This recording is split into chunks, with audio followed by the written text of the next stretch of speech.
Have you ever been to Tara? Yeah. What did you think of it? Well, I tried putting a motorway through it. Yeah, I know. But, It's supposed to be the second. the second. Well, there's a new Brazil keep popping up off the Atlantic Ocean across the West Coast.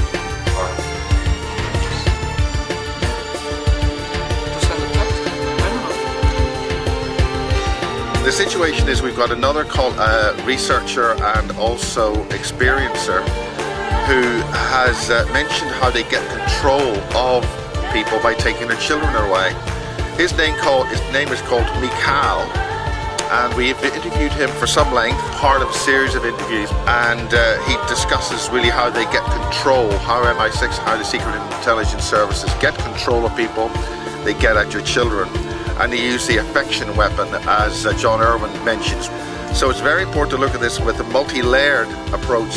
Nothing is quite as it seems in this. Mikkaal will be based 36, and there's an awful lot more information that he has to say and has to contribute, and he makes a direct attack on what John Irwin describes as the fifth race. This is a direct statement of attack on these creatures, these parasites, which has taken control of the humanity. As we're sort of editing on the road, we're not able to do quite as much as we'd like to do with the edit, so we're just having to cut straight in, and away we go with Mikkaal talking about how the powers that be, how they take control, how they manipulate.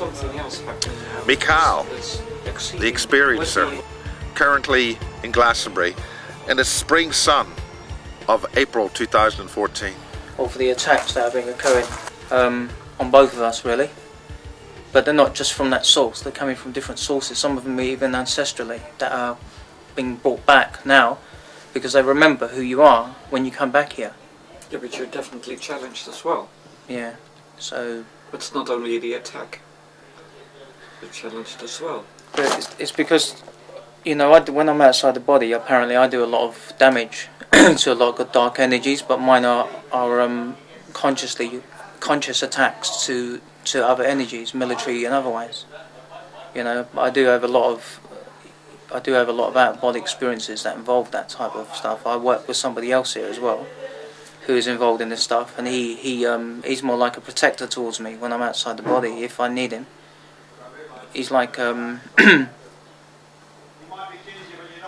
he's similar to James Casbolt actually, but a little bit more nastier. Okay. If messed with. Okay. He's even invited James Casbolt to come and see him because he nicked my list. Good. And he said to me that tell him I want to see him. And he won't be doing that again. Basis 36, I think it is. Oh, finally. We'll just set the shots up. Yes, set the shots up. We've got Mikkaal here. Or is it Paul? It's you can call me Mikkaal. Mikkaal. And Miriam? Yep. For me, it's a lot of the stuff that I'm having is still uncovering things, understanding why, and you know, I do know certain things, but I don't know everything, and it's certainly like a journey of uncovering. So can you just go over that again? I mean, what is your connection to James Casbolt, Mikkaal? I don't know, but I've had out-of-body experiences that has involved James. Certainly in places like South America. I've even seen Max Spears with him outside the body, because I'm a conscious projector, so I can project consciously to places and do certain things. So, who are we dealing with when we're dealing with James Casbolt and Max Spears? Or what are we dealing with? Well, certainly, I would say, I think James is. I don't think he acts alone, but certainly there's others in the background, controllers perhaps, that are running him. He's like an asset. But whoever they are, that's the big question, isn't it? How many do you think we're dealing with? Well, I would say, James is one of many, I would say. he's a project. But what is it that runs him? Why has he been directed to do what he does? You know, is he aware a lot of the time of what he does? I don't think he is. You know, so you have altars, don't you? I call that the revolving door. Now, what's an altar? It's a it's almost like a split type personality, a personality that is being modified to act by trigger in a certain way to carry out maybe a specific function at any time. And I think a lot of people are have alters actually. I would say I have some as well myself that are trigger at certain times. How are these altars created? I think they're created a lot of the time as children through systematic abuse to break the mind and then reprogram it using various technologies, perhaps drugs even, and hypnotherapy, NLP. But for each individual it's different, I suppose. You know, it may not necessarily be that you're involved in a military program. This type of thing can happen in other ways, in children's homes, connected with the social services. So do you think the social services and the children's homes are designed by others or by whatever I think to create all these altars to create programmed children? I wouldn't say I can't say for all of them, but I would certainly say I would say that the social services were set up for that purpose, including the educational system, and also very much similar to what they did with the Indians. They took them from their lands and they reintroduced them to a new culture, and for most of them they died. They were broken because they took them away from what they were actually what they were, you know. But I think there is a big thing going on in this country and probably in other parts of the world that involve children being indoctrinated in this way, so that the military intelligences, maybe the SIS, MI6, can use them in their programs. Because if you think about it, a lot of they target specific children, not all children. But what is it about those children that are different from others? Could it be possibly their bloodline, the DNA that they carry, their ancestral DNA carries in the DNA carries light. The light carries information. So the information then is used, I believe, in regards to the technologies, psychotronic technologies that they use. They need these type of children to be, if you like, to forget who they are. Sensitive children have an awareness most of the time of who they are. I did when I was a child. I knew a lot more than what I should have done as a young child. I can't say where it came from, I just knew.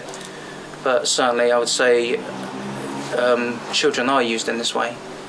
And I think that's a big issue in this country at the moment. Well, this is what Mary Wadwell has discovered, that the new, so-called new children, the education system specifically designed against them, so that it's specifically targeting the new higher awareness children. Yeah, I think that globally happens. Yeah, exactly. But I think that happens. That's been happening for a long time, and I think at certain points, crucial points in our history, when our consciousness is coming to a point where we're changing, that they target these new waves of children that are coming in.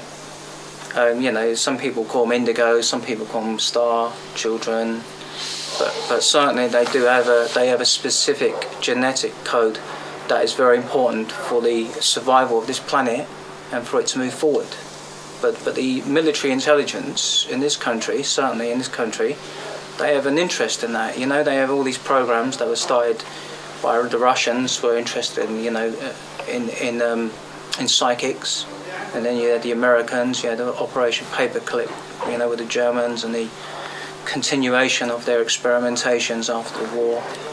But certainly the children are involved in this in a big way, because they program them, don't they? I mean, for instance, if you have an adult that's not been programmed, it's much harder. But if you indoctrinate somebody at a young age, you can change history that way, because it's to do with, you know, an adult may know certain things about, say, for instance, mathematics, They know mathematics in a certain way, but if you indoctrinate a child to think differently, over time it becomes part of the collective consciousness of the planet, of a culture, of a society, and it's much more difficult then to say that it is not that way. So you can use mind control in this way. The bottom line is this against the collective consciousness of the planet, or a toxic thing to destroy us ultimately? I don't think the human race will be destroyed, but certainly there's, I believe, plans in place, already in place. Well, in fact, I know there are, that are more to do with controlling the population rather than destroying it. And I also believe that they're creating a synthetic type timeline, a universe that is different from this one. Do you think that's already been created because people are suggesting there are mistakes, there are errors in this reality we seem to find ourselves in? Well,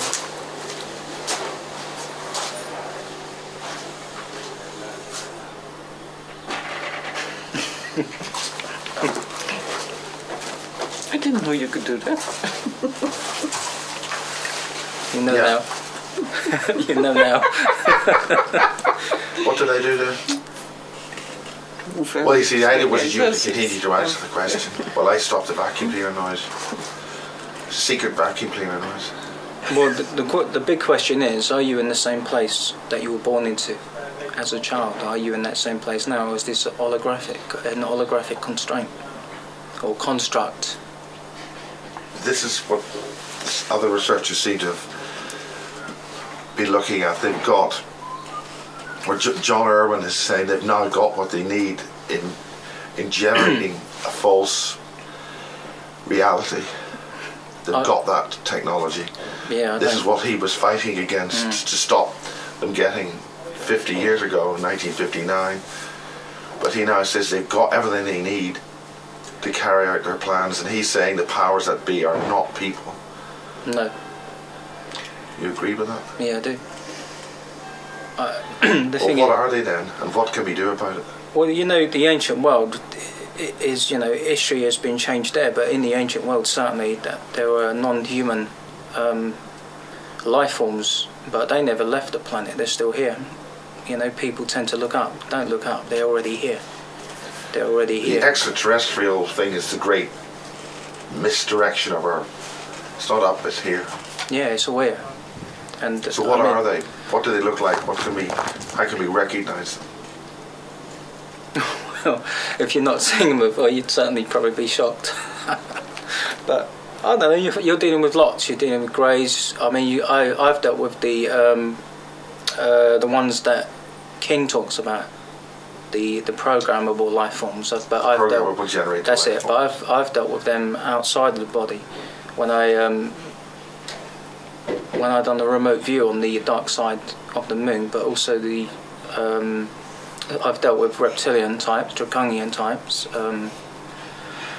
What's the difference between a programmable generated life form and a so-called grey? Well, the greys more or less function in a type of hive consciousness, pretty much like an insect. And I think it's pretty easy to confuse that. If you ever, it's a sense, if say for instance the greys were being programmed by an artificial intelligence, you know, you only have to interfere with that type of feed to that type of consciousness, and in a way you would create a problem for that being. You know, we have both. We can do both. We can act as a collectiveness. Well, a lot of the time we don't consciously, but we also got that singularity of acting alone. They don't have that. That's a good defence for the human race as well, to kick their asses basically. But you got the reptilians have always been known to be the warrior type class. They're bigger, stronger, more aggressive, especially towards women. What about the generated life forms? The generated are, I believe, because this is what this whole thing started with. Anna checking these things out to please more. Yeah, laboratory based. I mean, and Barry King's been very specific about that recently, that it's not under Peasmore, it's only 200 feet down, not 600, and it's sort of between Peasmore and I think Welford. Well, certainly the bases exist, but as I said, the bases have always been here. A lot of the time, in the bases, these places are all over the world. Certainly in the UK, they are. Even here in Glastonbury, there are tunnels and everything else here. You just need to know where they are, and also some of them are being expanded. They're being made bigger, deeper. But I mean, when you say certainly, I mean, since we're in Glastonbury, could you talk about what's happening here? Well, Glastonbury's it attracts loads of people here, but there's certainly more of a dark energy here. I mean, I'm a sensitive. I can in tune to that energy pretty well, but there's good things obviously that happen here. But there's also. But beforehand, you were talking about a guardian. But at one section of this grid here is. There's like something here, like almost like the four corners of the earth, but it is being messed around with quite a lot by certain dark energies. Dark energies as being individuals perhaps that want to cause problems for people, for the planet. What's the agenda? Well, for each individual it's different, whatever goes on in their heads, but certainly there are people that mess around with things, and for me they're just amateurs, but there are obviously those that are more focused. They understand what they're doing and how they're doing it, to create probably imbalances in the Earth's ley lines, because obviously the ley lines are connected to us as well, connected to the morphogenetic field around their bodies. So if these lines are out of balance, we become out of balance, and having control of those type of energies gives you a massive advantage in what you want to do. I mean, this is what some people have suggested, the so-called powers that be, the non-human creatures. Irwin calls them the fifth race. Yeah. That's what they're planning, that's what they're doing. If they change the Earth's energy grid, they can morph to everything else, will be disassembled. Yeah, that's true, but the thing is, what a lot of these do is, the military are very advanced, and I'm not talking about the mainstream military, I'm talking about the military you don't see. Basically, the ones that guard the bases, the ones that are involved in these projects, Black Ops projects, the off-world projects. But their biggest problem, I would say, is that they use synthetic technology. So synthetic means artificial. Now, I'm a teacher of the magnum opus, which is the great work of alchemy, and yet that is a journey. That is a process where you're understanding who you are. It's very spiritual. It goes through all the the physical, the mental, the emotional, and it brings you into the spiritual, and it brings you into that greater part of you. That part they can't touch. They use technology, but what happens when your technology fails? And it will fail. They got nothing then, and that is what it gives the human race strength over them. And you have to understand, why do they want to stop? Why is it that they have such a problem with the human race? What is it? If the human race was so frail and so weak, why are they afraid of the human race so much? What is it that they don't want the human race to see? Why have they got so many fear-based programs? It's because they got a lot to fear from the human race. The ancestral bloodline of this planet is so special that they should be concerned. I would say that to all the intelligence agencies out there, you should be concerned, because there's bloodlines here that are going to fight you. They're not going to stop fighting you, and we will win. When your technology switches off, and I promise you it will, my ancestral bloodline will do that for you if you want. But what we are is much more than what we've been told we are. So in essence, all the intelligence agencies that are spying on us and doing all of this stuff, they've got hold of a synthetic technology, and ultimately they're fighting against all people on earth. Is that what you're saying? I wouldn't say all people, because obviously there are people. But all's a bad word, yeah. I would say that there's certainly people out there that that they want to work with them. But I think they're foolish as well, because ultimately I think that they will be slaughtered as well. It's a means to an end. You use people, it's the art of war, to get what you want. But I would say for the great majority of the human race, certainly that is under threat, yeah. But specific bloodlines, they're interested in. The bloodlines that carry the ancestral knowledge, ancient knowledge, serpent knowledge, if you like, of what goes on here. Okay, we'll hold it there. So many different ways. Which work does the Mikkaal? Right? It's just, I get a lot. I've not had it recently, but I have a lot. What's the 666 to you? For me, it's just an energetic. What are you guys looking at now? Symbol, the fleur de lis, the Priory of Zion. It was something that I had at the time. Sorry, I didn't quite get that, could you? It's in 2011. There's channeled information that I got about something to do with the bloodlines of the Priory of Zion, with an S rather than a Z. But what about the 600? One's vacant with the others a invention of a book. I think so. I'm not too sure really. Where is it? But what about the 666? I think it's the sign of man. It is in a way, the alchemist's space metal. Well, right? The symbols come through to me. Sometimes they're more like sacred geometry symbols, but certainly they're connected. I'm not always aware how or why I get them, but certainly they have some sort of significance in maybe what we do. It's just a coded message, perhaps, that you're not understanding consciously. But with these geometric shapes, you connect to a lot of old wisdom anyway. In many different ways. Exactly, but perhaps on another level, they're a language that we're not consciously understanding at this point, but maybe on another aspect of ourselves we understand it. Like okay, that was very interesting. We'd just like to pick up where we left off, where you're dealing with the intelligence agencies, dealing with generated life forms, dealing with greys, reptilians. Could you explain those basic terms, and have you encountered them directly?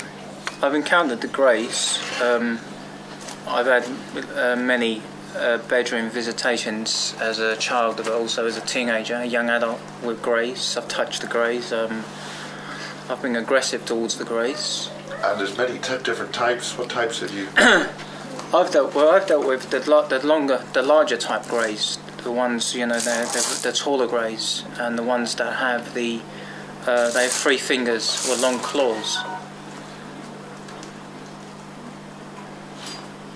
Anyway. Okay, that you've encountered the taller greys. Yeah. What sort of height? Probably about 7 foot type greys. And are they the brown greys? Or? No, they are grey. In colorization, but I've also touched.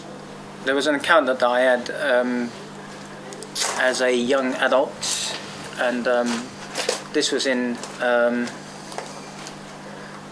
where was this? This was in Essex, and when I was living in Essex, and I had a lot of encounters within this bedroom of this house, among other things, and I remember once that there was 3 greys that appeared in my room, and I knew that they were coming.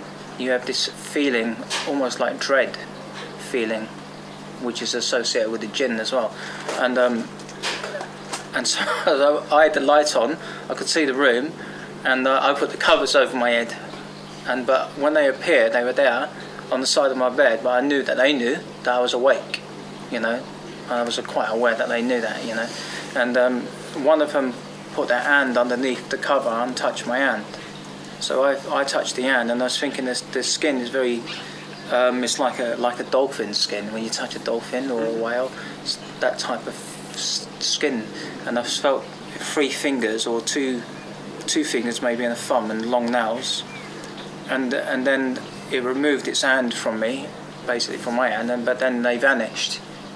But then I was basically awake all the night thinking, are they going to come back?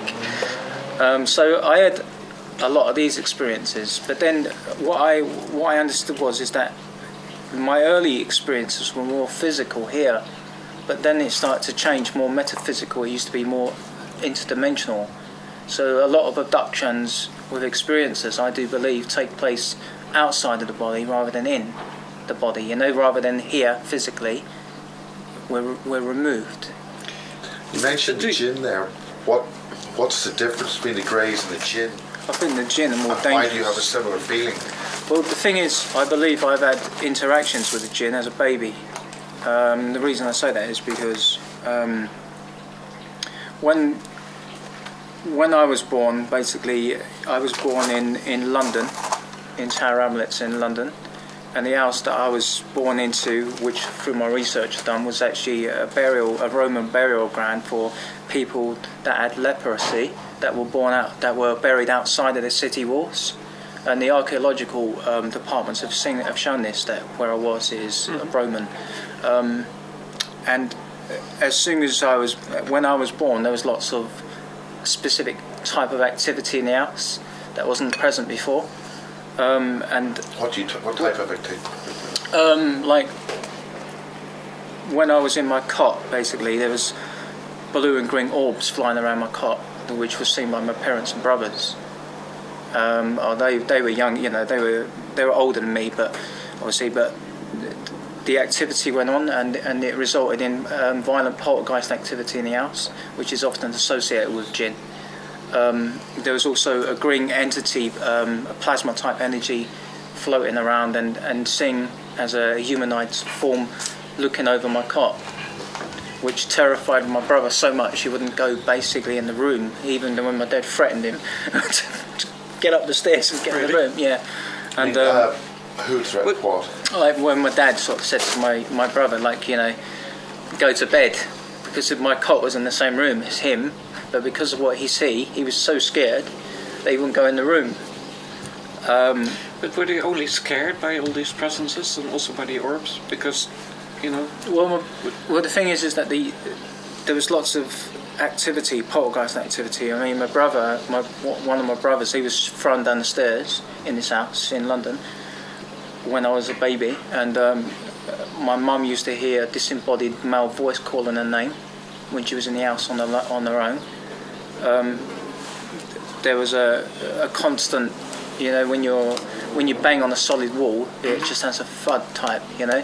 But when my parents were going to bed at night, there was a banging on the wall which echoed, and my dad used to get up and go downstairs, and it would stop. It would go back to bed, and it would start.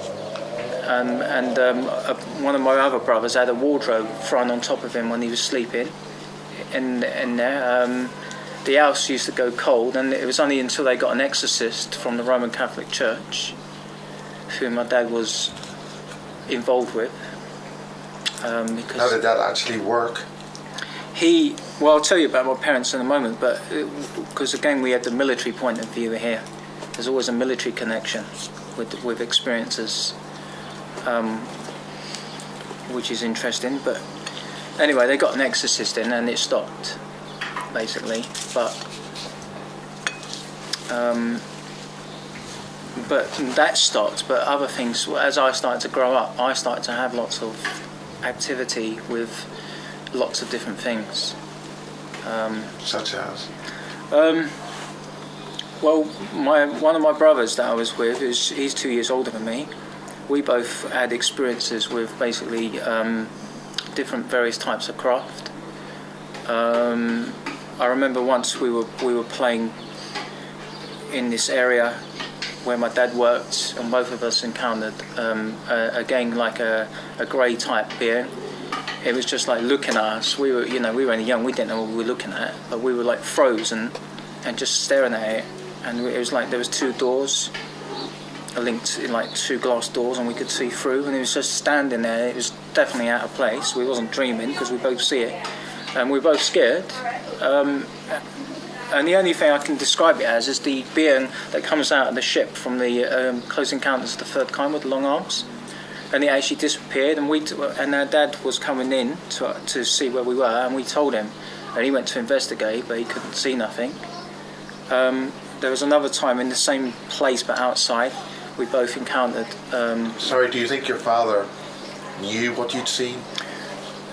He Well, didn't dismiss it like a lot of parents, so don't be silly or anything. well, he never said that to us actually, but I've always, I've asked myself over the years, did they know when I was being taken?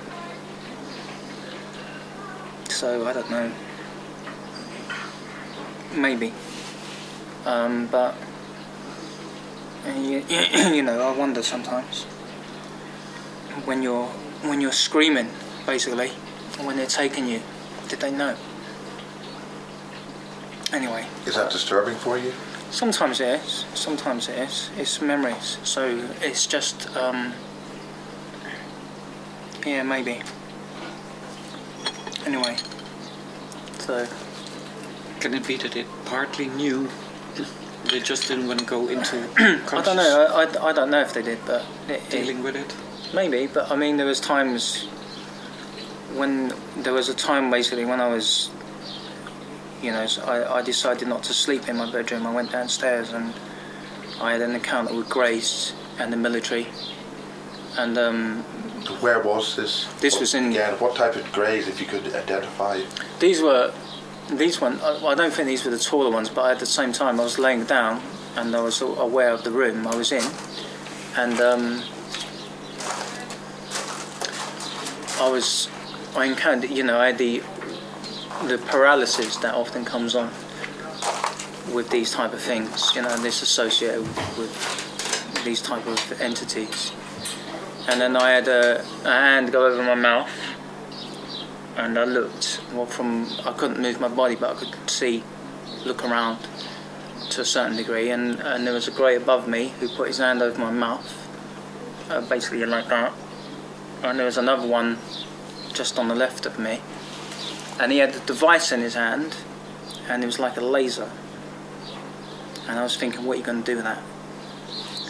And then just there, on this side, there was a guy who identified as a United States military in a uniform. This is in England. Yeah, this was in at the time this was in London. And he was standing there, just there. So I had a grey there, on this side of me, holding his hand over my mouth. And there was just as they moved slightly, I was able to see this, what looked like a United States military uniform,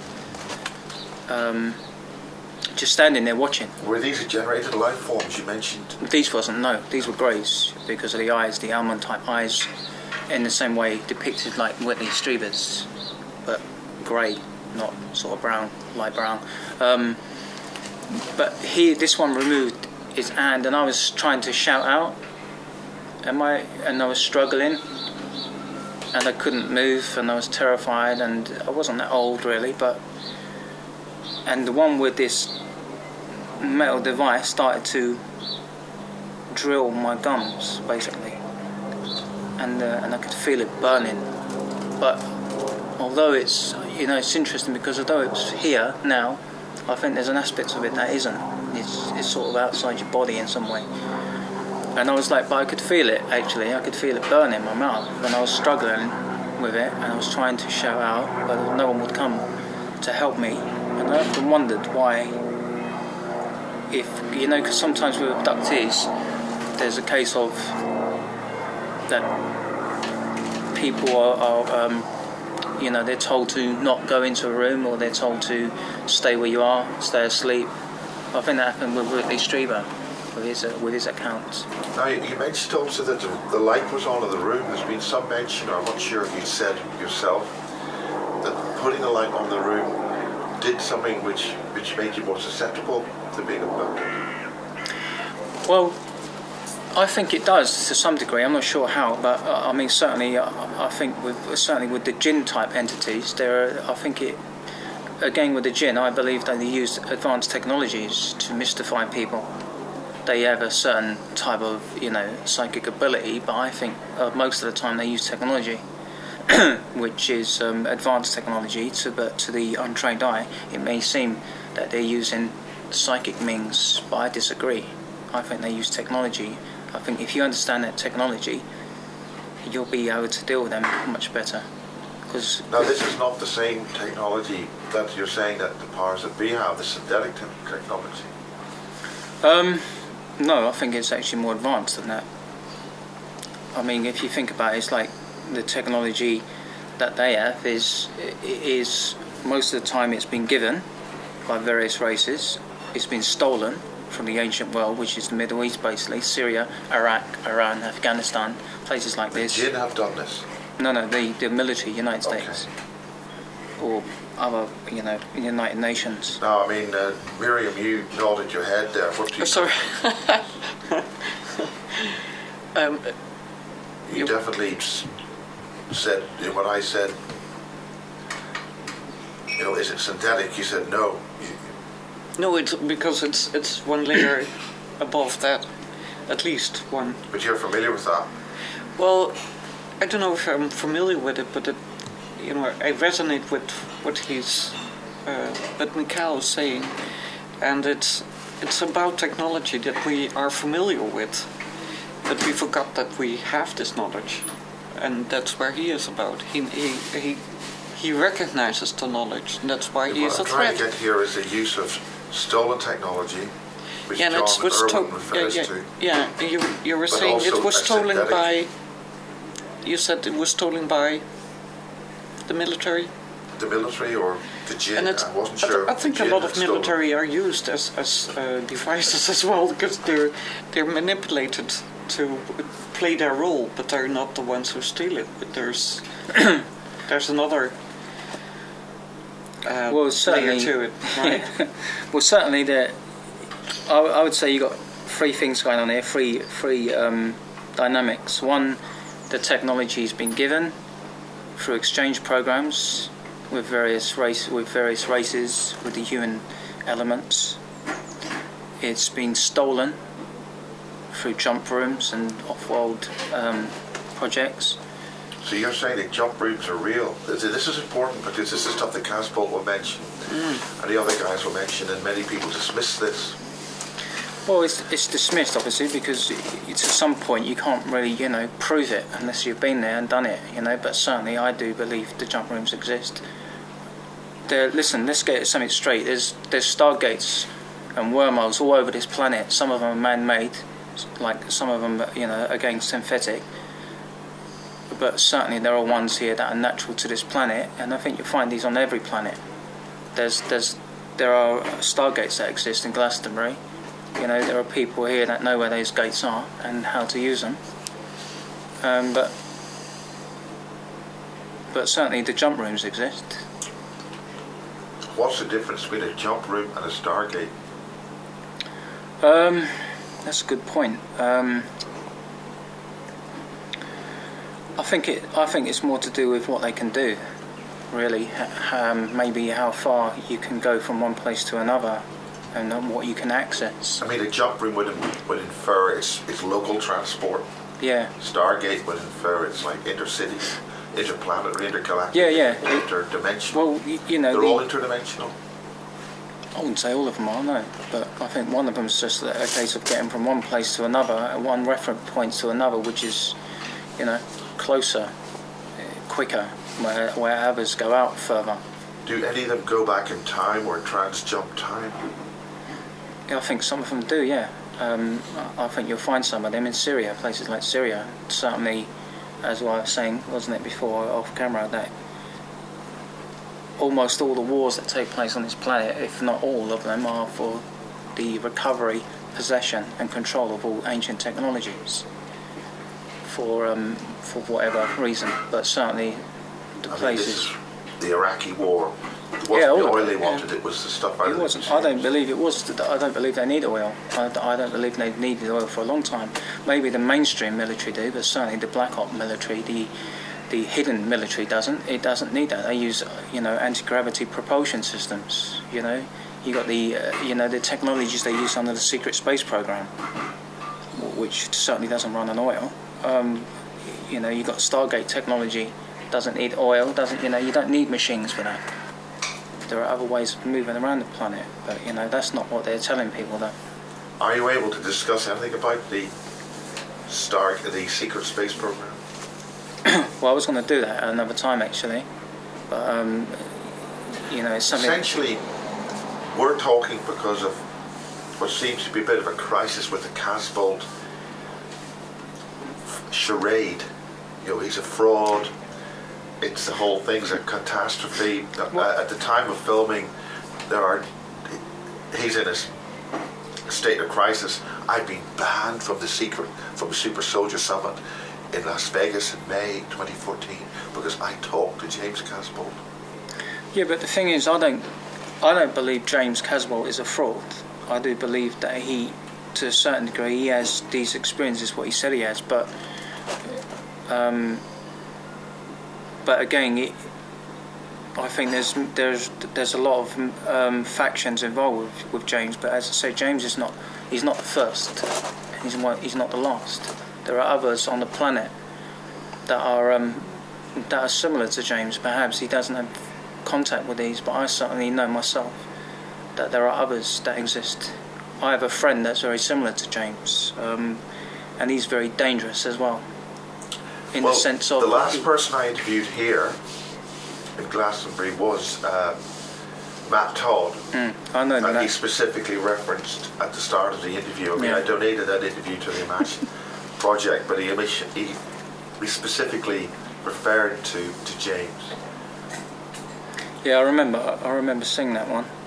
I've met Matt only once while I was here, because I was interested in his technology or his way of detecting implants, but I've not seen him since. He's been busy. But again, going back to James, I wouldn't say that he's a fraud. I don't believe he's a fraud. But there are many people who are very keen to say that he is a fraud. Well, yeah, but again, it's proven it one way or the other. He has a right to say and speak, but I think he's in a lot of pain at the moment. The true individual that he is, I think a greater part of him has been removed from his experiences. You got to think that experiences they go through lots of pain and suffering. All experiences. Anyone who's been abducted, anyone who's dealt with anything like that, there is a massive amount of pain that they go through, and some of them don't recover from that. I mean, certainly with James, I can't say if he has or if he hasn't, but I don't think per se that he's a fraud. I think there are genuine aspects to him, but maybe he's not aware of all that he does. But one of the other people that we've discussed is Max Spears, who's another British guy who was in America. Do you know Max? No, I don't. Was he part of one of the other people you referred to? I know you referred to, but I don't know him per se, so I can't really, say anything about it. Well, we hope to be speaking to Max shortly, but you refer to other types, other James Casbolts. Can you highlight anything like that? Mention him. I think there are. Well, again, I would say that James is an asset. He's involved in specific projects, whatever the agenda is behind it. I'm not sure, but under what grounds do you say that? How can you back that up? Why do you say that? Well, again, it's difficult. It's difficult to prove what I'm saying with anything because these are. I'm just testifying to my own experiences. But can you discuss any of those experiences which lead you to confirm that he's what he says he is? Well, the projects that he's he's been involved with basically are to do with creating these type of individuals, which he is, you know, or which he testifies to be. And he's meant to be a clone? 42 of them? Yeah, I've had something to do with the 42. I've had channeled information about the 42, basically, that they exist. I mean, one of the other, which looks a bit like James, is a guy called Rockefeller. A bit of a strange name, I can't just quite recall, but can you shine any light on that? I don't think it's a case of, you know, that cloning doesn't exist. It does exist. I think you're a fool if you think it doesn't, you know. But the cloning technology exists. It's existed in the ancient world. One of the problems with the clones that apparently that the elite are having in trying to clone bodies so they can stay in this reality. Yeah, like the Soul Catcher project. Yeah, they can't get the soul into the being, the clone. Well, that's similar in a way to when you remove an organ from one person's body to the next, and it causes problems. The reason being is because the genetic blueprint of one individual is different from another. Even though it's a clone. Even if it's cloned, it will cause problems. The thing is, they haven't perfected that technology yet. But it's only a matter of time before they do. I mean, the Soul Catcher project. Well, the BT, haven't they? British Telecom have a project called this, to do with the Avatar projects, taking the soul and putting it into the machine, so that they can live in their perhaps synthetic universe and live on from there.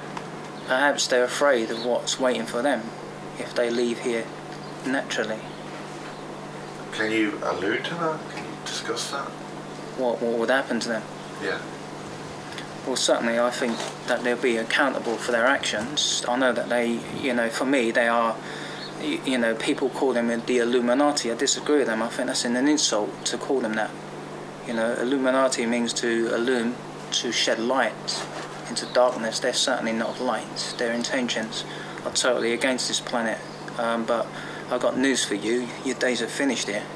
Your little playground that you've been playing in for so long, the bullies in the playground is coming to an end. It will come to an end. It's a natural law. But could you expand on that? Well, you know, there's talk that they face deletion from existence. I mean, total deletion. To be deleted, no further existence, total deletion. Of their species. Of them. And who is them anyway? Who is the they? This is what we were saying. But who are they? The question mark. I mean, Chris Thomas, who's now very ill and he's not able to do an update, refers to them as the Velon. And they come from Velos. And their energies are so toxic that they've been isolated, that they have to be totally deleted. And it's inferred that's why they're creating these new bloodlines, so they can hide within a new strand of DNA and try to hide within a human code. Well, yeah. Which is why Kaz Bolt had a baby, which is why Jeff Scott has had a child of a Judaic and reptilian hybrid. Yeah. To create this combination of the swastika with the Star of David, this new bloodline that they're referring to. I mean, what is your take on it? Well, okay, we'll use this for update 11C. Okay. This little section here is specifically, let's talk about a quick fast blast on James Casbolt. What the hell's going on? What do you think's the situation with James? And then we'll leave that as a little cut. Okay. Okay. Just a 1, 2, 3. Who are you, and why do you have any ideas about Casbolt at all? Well, it's a fast blast, like a 2-minute blast. Yeah. Well, I'm an experiencer. You know, an experiencer is somebody who has more than a fair share of paranormal experiences as a child. That is ongoing with various type of beings and entities. I work astrally as a remote viewer, and I have the ability to consciously project out of the body and do various things outside, usually against various military organisations. But with James, I've never, per se, I've never met James here now, but I have had certain things outside the body with him. I'm not sure how I connect with him in that way. It has been suggested that I have a connection with him in some way. But I can't verify that, whether that's true or not. But certainly I have seen him outside of the body. But as I said, I don't believe he's a fraud. I believe what he's saying is true. But, there are many truths within truths. I mean, he's saying a whole lot of stuff, annoying a lot of people. But the thing is, particularly a lot of girls, women. Yeah, I understand that. I don't. And also, I'd like you to talk about this so-called list very briefly. Well, the thing is, I don't agree with what he says to do with women, but certainly he's in pain. Usually you hit out when you're in pain, certainly with what's happened to him. But not all women are like that, and but it's understandable that he's in pain because they've taken his child, and I believe they took his child to control him as well, to keep him under control, to keep him, again. To give them sort of an upper hand over him, but it's quite natural for anyone involved in these projects to take their children and to use them, because you've got to think the genetic code that James has will be of a specific strain to bring in information. So if you have that type of bloodline and you're able to manipulate it, you can do a lot with that. But that implies that what James is saying about his bloodline and all that is true. I mean, a lot of people say he's a complete fake, a complete fraud. Possibly. What do you have to say about that? I mean, I can't say per se, but intuitively I would say that there is a good aspect of him that is true. But again, if he has alters, they switch from one to the other to the other. There is certainly somebody behind James, whether he knows it or not, that's running him. For whatever purpose, we don't know at the moment, but as I say, that is just one purpose. There's a lot of stuff going on this planet. That's just one purpose, but certainly I think people may not want him to be heard because of very definitely because of what he's saying, but has he not got a right as well as others to speak? Yeah. But I can't comment on things I don't know, with things with Max and James. I don't know about that. I'm not going to comment on that because I've never met Max here, and it would be wrong of me to do so. I'm sure both of them, in their own ways, are good. But if you're being run by somebody, it's like, for instance, if you're controlled and you do something that's wrong. Are you responsible for that? If they're being controlled, you're not responsible because someone's running you. Well, very briefly, you asked Kathy to say some things on your behalf. That's right, yeah. And that's what we've got the interview for, which will be really in Base 24, the main feature of Base 24. But in this little fast blast, there's been this list published. Now, I haven't seen the full list, but I know I'm on the list. I'm on one part of that list. I'm under threat, apparently. And there's another section of the list which mentions my former colleague, John Summerscales. But, I mean, there's some pretty heavy stuff on that. I mean, who wrote that list? Do you know? Is it a fair question? Well, I think, whether the list was, written, whether James was the author of that list is another thing, isn't it? Perhaps there's another faction involved here that wants people to think that he's the author of that list when he's not. What gives you grounds for saying that? Intuition and experience with dealing with things like that. But, again, you can't say for sure. Until you have further information, it's only speculative. Now, he's saying that a drone is something which is a reptilian which gains access to a human through the eyes, using a proboscis of some kind, and then the reptilian creature exists inside the person. I mean, is that? That's it's very similar to what David Icke talks about, isn't it, in a way? Yeah, but David Icke gets a lot of stuff from research from other. Oh yeah, I know that. I'm just saying that from what I've seen of him, I don't follow What his... I'm concerned here is you got cross-fertilization. I mean, is James Casbolt saying what David Icke says because David Icke said something else, got from somebody else, or what? I mean, Yeah, but the thing is, you know, the early days when James was talking, a lot of the information was interesting, you know, but it has been backed up, I think, by other people that they've backed him up. But how much of that is he able to, you know, if you were looking at him as a fraud, how much of that is he able to remember and basically articulate in such a way? You know, I think there's some credibility that needs to be given to him in some ways. There's a bigger picture behind James, I think. finally, I mean, can you allude to what that bigger picture is? I think perhaps James is part of a Bluebeam type project. Now, the Bluebeam project is some kind of thing about synthetic reality. And yeah, well, it's fake abduction. In other words, you think you're being abducted because they projected this into your mind. And the whole abduction experience is some kind of remotely neural program thing. Well, the thing is that you see, the thing about Bluebeam is that some people think it's physical holographic projection, which is false. It's not that at all. Well, the thing is what's your take on it? Well, he's certainly been put forward to be, you know, a certain type of being. You know, I think that's what he's trying to say from some of his posts that he's written.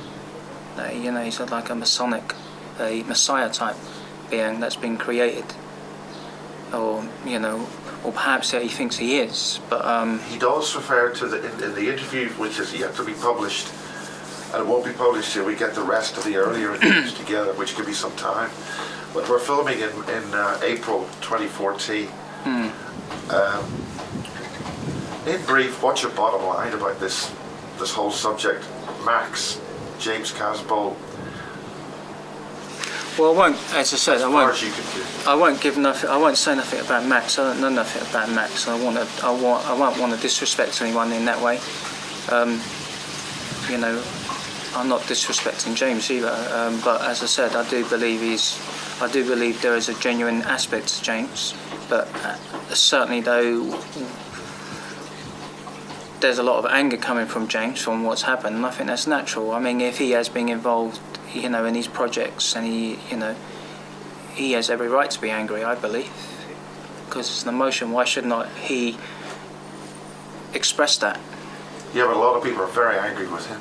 Well, it would very be. Briefly. Well, yeah, they would be, but because of what he's saying. But I don't think he should be, you know, talking about women the way that he does, because I think that's wrong, and I think he should stay away from that. Whatever is going on with you should stay away from it and just talk about what you were talking about all those years ago, which was much more interesting. But certainly, you know, it is wrong to say that all women are like that. It's wrong. Yeah. And I think it's an insult to women as well. And who is the they? Who's running him then? That's a good point, a good question. But it's you know, I believe possibly MI6 is behind him, and the SIS, Secret Intelligence Service, and aspects within them. This is what he said all along. But his son of his father's essay. Well, no, I mean, the reason I say that is because I do know somebody whose child has been taken, and their child has been taken to MI6 headquarters in London, and that child has told basically that to the mum. I can't say for reasons here who that is, but certainly the child is only a young child, and he's been taken there by social services. But you know, why would you take a child to MI6? And he's been told by agents within MI6 that this is going to be his job. What's this job? His job. The child is going to be indoctrinated inside this agency to work for MI6. You know, but he's been. What age is the child? He's about, I think, 5 or 6 years old, and he's been taken off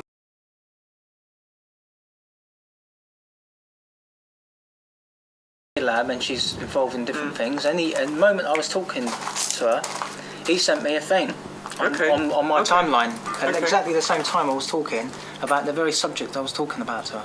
He sent me the post on there, so that was interesting.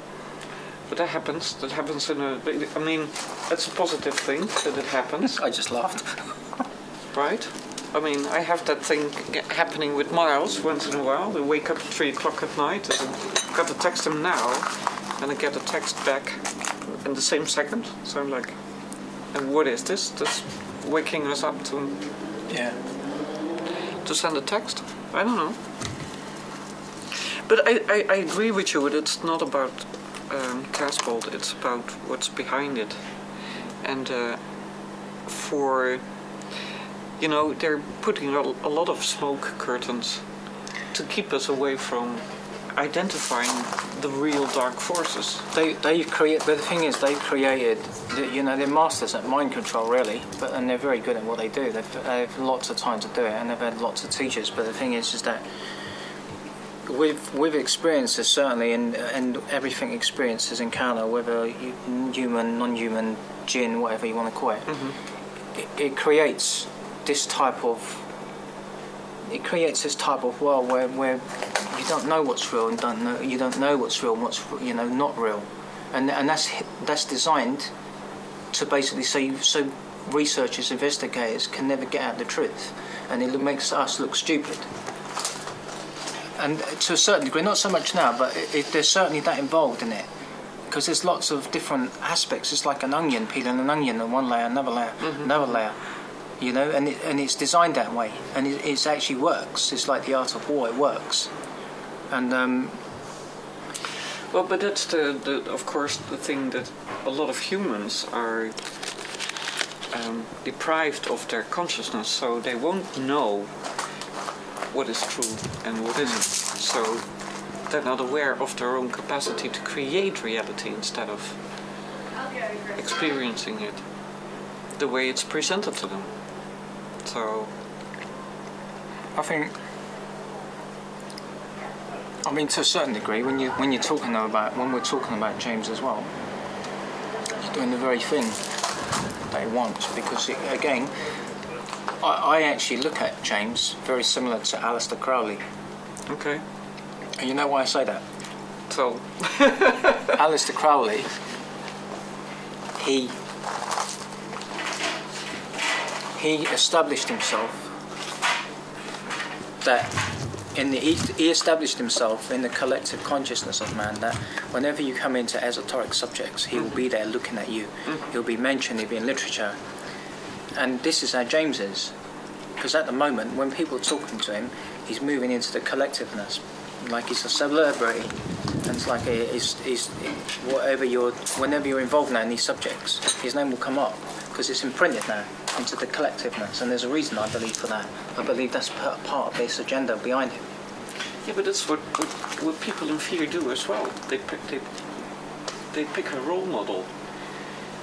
They need to direct their fear as well. So why not can it be him? Well, certainly, because I suppose it's to do with what's going on with the person themselves. They identify with something within him, and to idolise.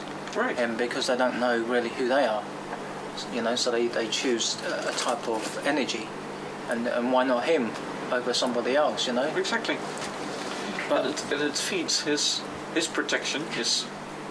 Yeah, I mean, this stuff is not to do with ego. It's not to do. What annoys me is that they're all fighting amongst each other, and you shouldn't be doing that. This is again the art of war.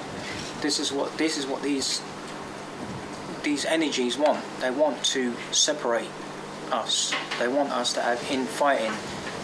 Because while you're doing that, it not only breaks up your energy, but it gives them the power to do what they need to do. And this is what they do. They do this with countries. You had this with the Irish, yes, with the Protestants and the Catholics. It wasn't like that. They're creating this friction between you. You're of the same. You come from the same bloodlines. The Irish they have a very, again, ancestral power behind them. And it's, over the years, it's been broken up with the Scottish even, and the English and all these other races, and it's not to do with that. these parasites, they want to create this friction within the human race. And the human race should be saying no to that. They should be saying no to it. How can they say no? What charges their no? Well, it's having the awareness, basically, again, the awareness that there's an aspect to the human race that is special, and that needs to be acknowledged more. What's special? I have a suggestion. What is it? Our sense of humor. That's one of them, yeah. Oh, yes. I don't think they've got that. I don't think they laugh at themselves much. No. Well, yeah, well, you know, the spiritual journey is to do with that. It's not to take yourself seriously. I mean, even when we encounter dark things, you always have to have that grounding. Yes. That laughter. Yes. You know, laughter, it breaks up that energy. You know, it's exactly. like, and it removes it. Yes. You know, but I don't think they have that, like you said. Now, the moment you take it too serious, it gets more dense. Laughter breaks it The up. answers will always lie in the ancient world. And they had a lot of humor. They made jokes. They played games. I'm sure they did. Yes, especially and when they were very creative in their over the designs. fires. Yes. Absolutely. But it's so funny, you remember when we So were it in was Ireland? now. Huh? So it was now. So? So it was now. Yeah.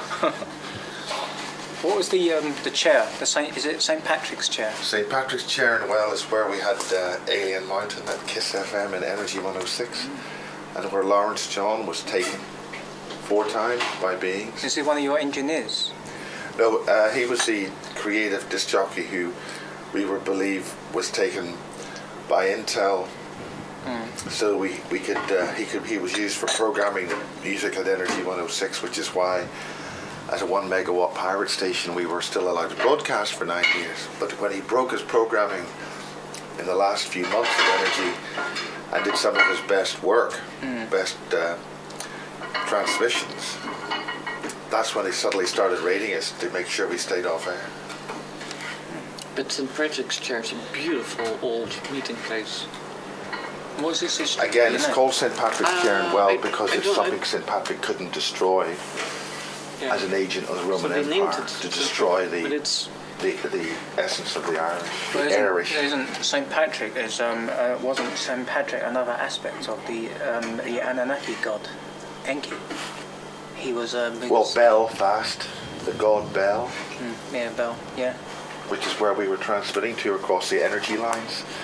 well, you could say that St. Patrick goes kind of James Casbolt, like he was a super soldier from the Catholic Church sent to Ireland to mess up the country, and but now I'm really cutting it short. But because there were really nice earth energies, and The Irish are always known for their great sense of humour, Marks. And Well, don't let's associate my sense of humour with anything great.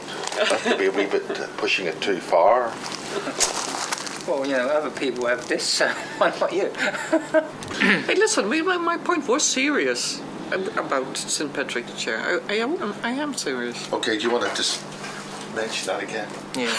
Have a mention Well, of that. I'll nick another chocolate. Yeah, Yeah, we need to take all these chocolates Under the put them camera. melted in the sweltering heat of a Glastonbury cold sunshine. This is the Orphan Hotel Pussycat Meow. in Glastonbury, the star of the show. What's this? This is something that I had, which was in visions, basically, over a 1 year period, off and on, about what was called the Sword of Megan. And now it was a sword that was shown to me, but then I come across some information that it You've is got actually. about 9 dots there. What are they? We can't quite see them clearly on the camera. Well, it's actually it is a landmass, an ancient landmass, which is known as the Sword of Megan, which is basically depicted places like Sumer and Kem, ancient Egypt, Syria, but it is in the shape of a sword. It's in the Persian Gulf, which was an ancient trade route in the Arabian desert. And I got John Irwin down because I wonder if perhaps he had any knowledge of this in regards to the missions that he carried out. It is well, as I said, it was actually given to me as a sword, a physical sword. But then I was able as a sword, like a physical object. So that is the image that was given to me. But it was given to me over a 12-month period in 2011, and I was trying to figure out what it meant, and then I discovered that it was actually an ancient trade route in the Persian Gulf, and I do apparently have an ancestral background with the Persian Gulf as well. So I've been told recently from various sources, and a lineage there. John Irwin. Yeah, John. If he knew anything about this, because it come up in my awareness that maybe he would have some sort of information about what that meant. Well, maybe we'll send John that picture and... I mean, have you referred to him or contacted him about that? No. I didn't like to. Can you really describe? There's a number of names on that. Can you? Well, it's got places there in Samir, in Kem. He come to me as Kem, Khem, which is the ancient name, one of the ancient names for Egypt, and Samir, ancient Samir. In particular, the places where these Anunnaki or Sumerian gods were, where they built their bases in ancient Samir. But I don't know anything other than that. It's just what's sometimes given to me, information like that is presented to me. Again, I had for over a year I had the symbol and the name, the Laban sword, given to me, which was a sword which existed, which a lot of kings of the bloodlines of David held, the Excalibur sword.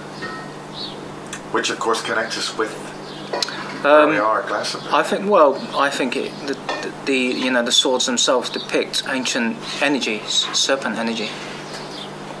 What does that mean? Ancient knowledge, hidden wisdom, basically knowledge that will enable mankind to break free from the parasites that hold them here at this time and move into the evolutionary process where they're meant to be going, which at the moment is on hold. What are those parasites? What are they? What are you referring to? It's the usual question. What are they? I think, well, certainly with the elite families, as they are called, I believe they are hybrids that are linked to the ancient world. Certainly hybrids of what with what? Certainly Anunnaki type energies, and perhaps. Irwin refers to the Nephilim. Yeah, from the ancient watchers or the giants from biblical times.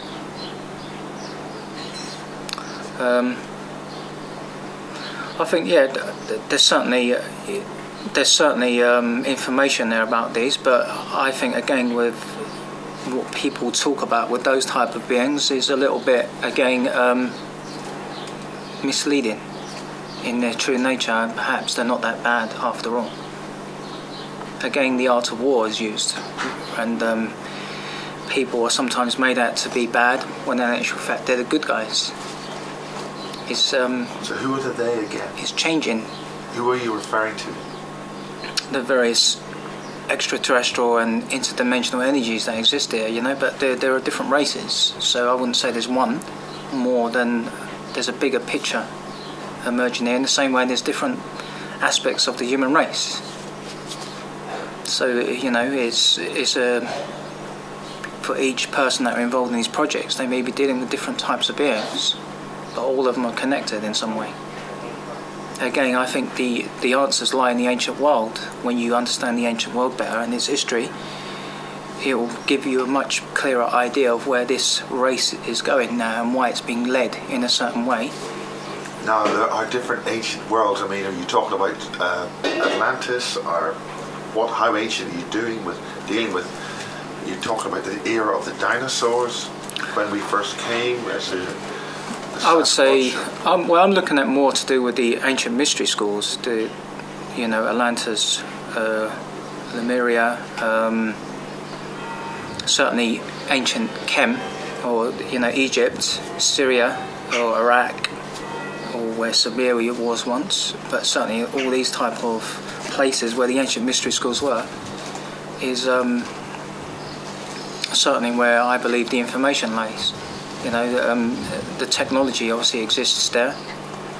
I know somebody who has a friend in Iraq, and he works for the United States military, and his job is he guards a Stargate beneath the sands in Iraq. He has an M16 rifle in his hand, and that's what he does, literally. And that's his job. And he asked, why do I have to do this? And I told him, in case it switches on. But in regards to pinpointing where that place exactly is, I don't know. I just know it's in Iraq and it's below the sand. Is it to do with that map?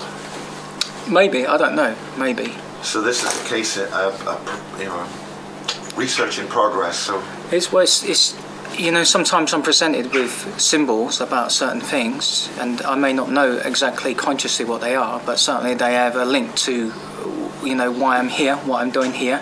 So it's an ongoing process of understanding, really, and discovering, finding out, investigating, linking with other people, and to discover what the bigger picture is. Really, I mean, we're all parts of a bigger picture. We all hold pieces to that puzzle. But certainly, the military work in ways where they separate each person, so you don't know what it is they're working on. So, well, they never like one person knowing what the whole picture is. Well, yeah, that's certainly. Often gets you bumped off like they did with General Patton. Well, that's certainly the way where they construct their bases. The contractors are separated, so none of them know exactly what it is. It's the only way to keep alive, really. Well, it's the art of war. It works as well. It works, especially when you add fear and intimidation to it. I mean,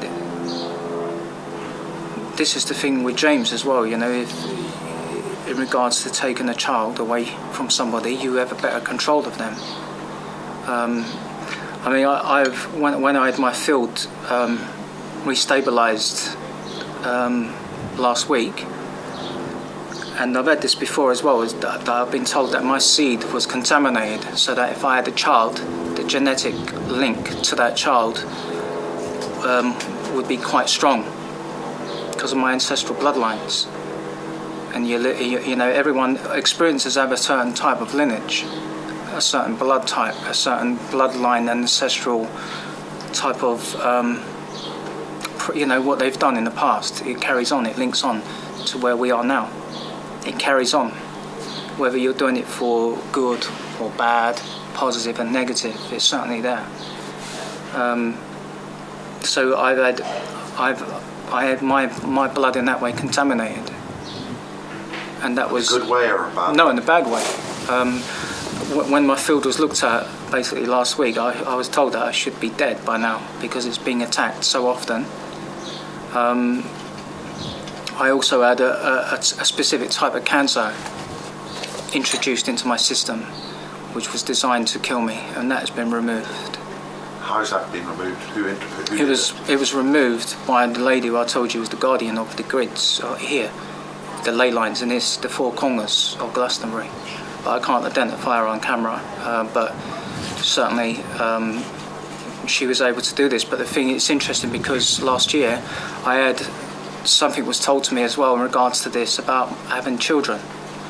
You see, from a I don't know how, but from in my awareness, I've always been told, I've always had that awareness that I can't have children because they would be in danger. And in the same way with certain people, they can take the child and use that against you. Maybe perhaps with James as well. It's to do with control. Well, I know other people have had their children taken. This seems to be standard. Well, it's like what I said to you about the woman that I know. I can't identify who she is or her child because of the social services, but certainly her child is being taken by social services, brought to MI6, the Secret Intelligence Services in London, and he's described basically how it is by and they've told him that you're not going to be doing no other work. You're going to be trained by MI6 to work for us. And there's no reason why social services would bring him to MI6. But he has, again, he's a very sensitive child, and he has a specific bloodline that carries a certain genetic code. And then within the DNA, you have DNA carries light, and within that light, it has knowledge, which goes back to these ancient times through these mystery schools. And we carry that in us, whether we come back here or not. We have that. We all carry that. It's part of the ancient wisdom. And it's that ancient wisdom that they don't want people to know. You know, they have technology, but we have something greater than their technology. We have something that holds, which is within our field.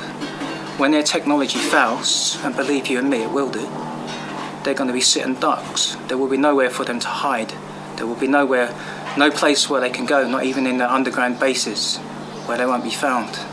And the people that hide them at the moment, they'll be dealt with as well.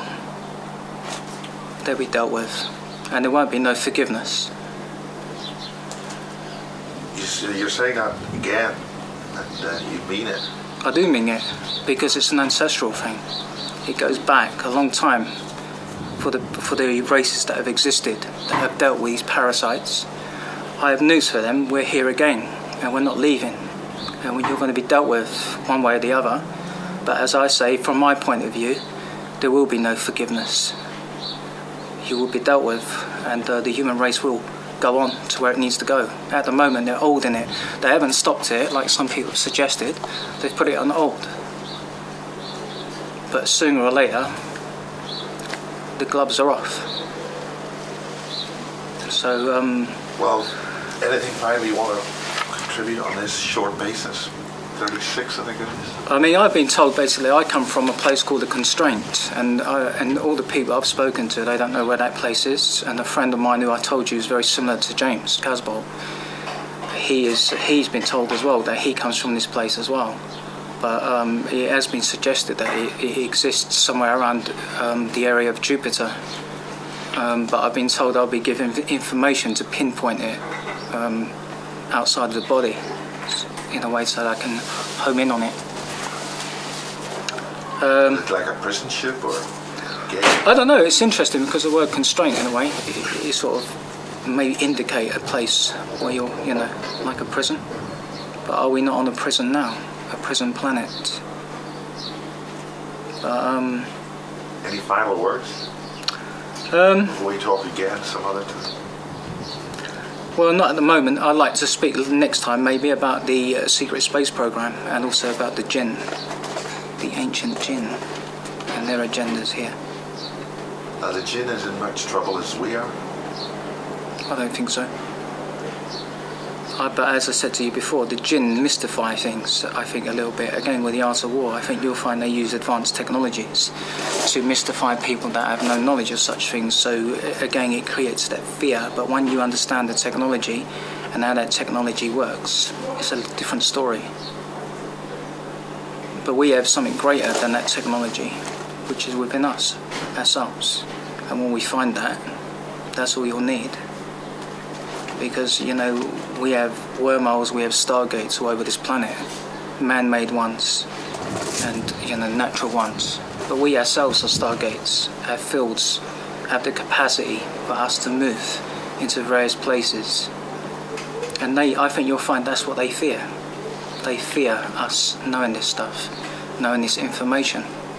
They must keep us dumb and stupid so we don't understand our own power. Well, it certainly helps when you do understand your power, but it certainly helps when you're balanced, you're grounded, and you're able to, you know, receive that information and work with it. But certainly we're here to protect the human race and its evolution, one way or the other. And I think, as I said before, their days are numbered. I don't underestimate them, because I know that they're very good at what they do. The various races, the military intelligence services, and Black Ops, and all the human, non-human, they're very good. They've been doing it a long time, but at the same time, there's another dynamic to that, and that exists in the bloodlines that are actually working against them for the human race. And these certainly exist now. As I said, that the people are always looking up when you should be looking down, because these energies have never left this planet. They're here still. They never left. They're still here. But they're certainly, here to help and protect. What about the black goo? In what way? It seems to be here to clear up our mess. Well, it's what your understanding is of it. I don't know a lot about it, but is it here to help, hinder? Sorry, could you make that clear again? Is it here to help? It seems to hear. Well, there's certainly, there's different races that believe that the human race doesn't belong here, and it should be removed. Well, the Jinn say that we're all extraterrestrial, all humanoid beings here, being brought here by the Archons, according to Erwin. Whoever the Archons are. Some people say the Greys. Well, they're labels, aren't they, really? It doesn't really matter in that sense who you are. What matters is your intentions. If you're here to create problems for an evolution, for not so much for the planet, but for the consciousness on the planet, then you're going to have a problem sooner or later with that. I know that these parasites that work in the background, they believe they can do that, and they are doing that, but it's not the whole picture. We've not reached checkmate yet. But certainly for them, it's going to be, in the long run, it's going to be a lot hard for them. I'd like to just say hello to Tyler Jackson. Just to say hello to him. I hope that he's okay. Until next time.